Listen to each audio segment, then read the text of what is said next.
Hi, Sandra, and everyone else. Um, I just kind of wanted to thank you for your post and to let you know that I agreed with a lot of what you said.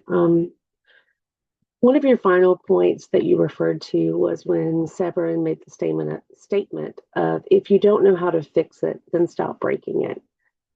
It all That's one of the comments that really caught my attention also.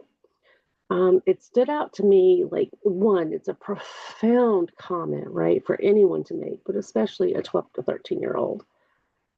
It also brought to my memory of a class discussion that we had back in my social problems class at Austin Community College. And I apologize for not having an actual citation for the following points. So please know that it's hearsay because it's coming from my memory of that discussion.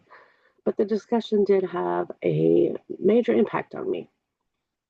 In that class, we talked about pollution and how that was a social problem, and how the social problem of pollution was bigger than actual pollution. Like we were talking about healthcare and obviously of people getting cancer, not having healthcare, and things like that.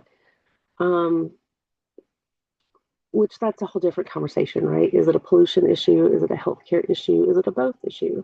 I think it's both issue, but that's not where I'm going in this one. Um, So, in the conversation, we talked about how areas like New York City, you're not going to find the dumping grounds or the landfills in the richer areas like in Manhattan or in Long Island.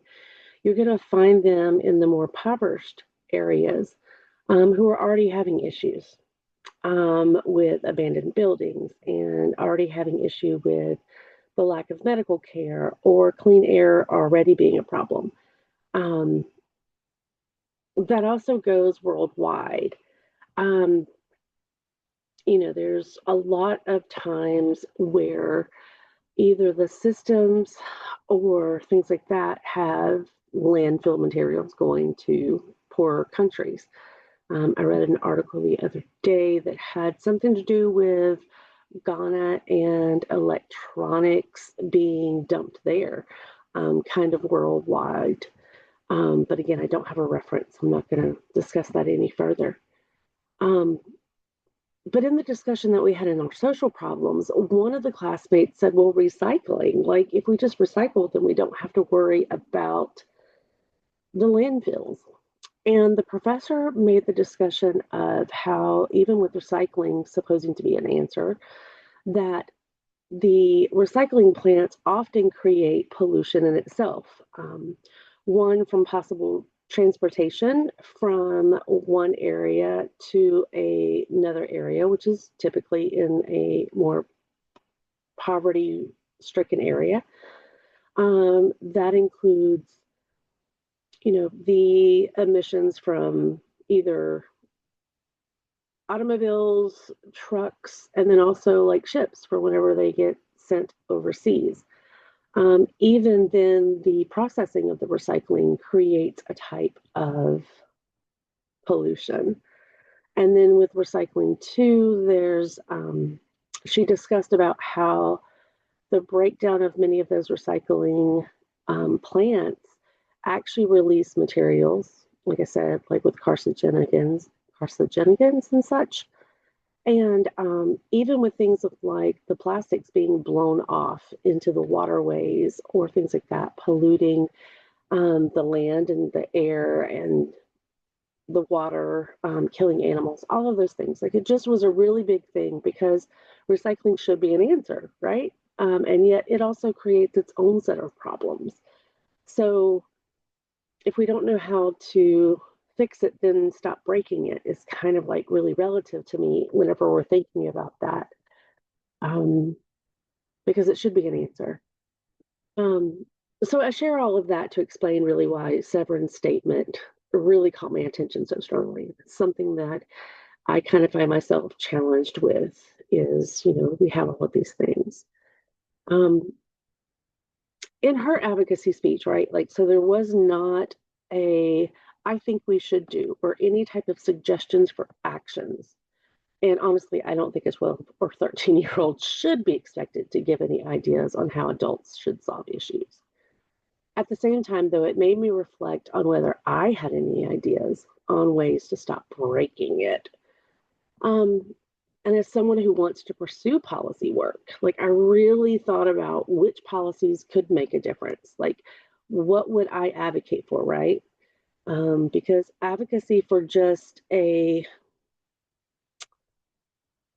if you don't know how to fix it, don't break it, while passionate, doesn't really get to the point. So I feel like we'd have to break that down if we were really fighting for policy as adults, right? As social workers. And so it made me just think of like a lot of the potential solutions have to deal with capitalism, like you mentioned in your post. Um, and questions came to mind, right? Like, so do politicians really need to travel on private planes? Is there a way to have them go from one place to the other without it being, multiple private planes up in the air? Could they not do the same work um, via a secure Zoom? I don't know the answer to that. I'm not in tech.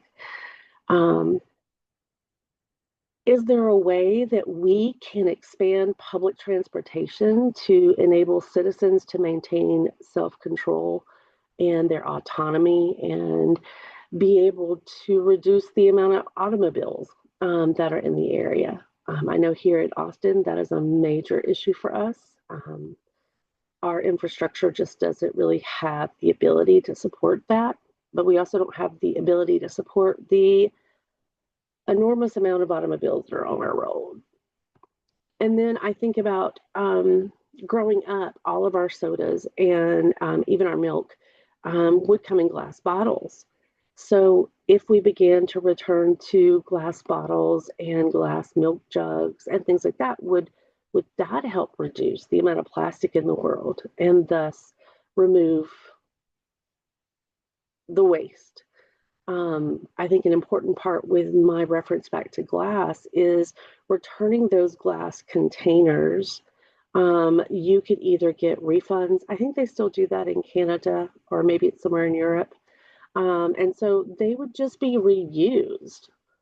Um, I don't know. And then all of that leads to, would these changes even be able to make an impact to begin to repair what has already been broken? Or could it just be the fact of reducing continuous breakage? Um, like you, I think Severin had an amazing ability to speak for a 12 to 13-year-old. And I think the challenges that she threw down to adults really has to have us think on multiple levels. So, just some insight. I'm really curious of what you or what others would feel about how could we really reduce the capitalistic influx, or not the influx, but the um, impact of our environment, and how could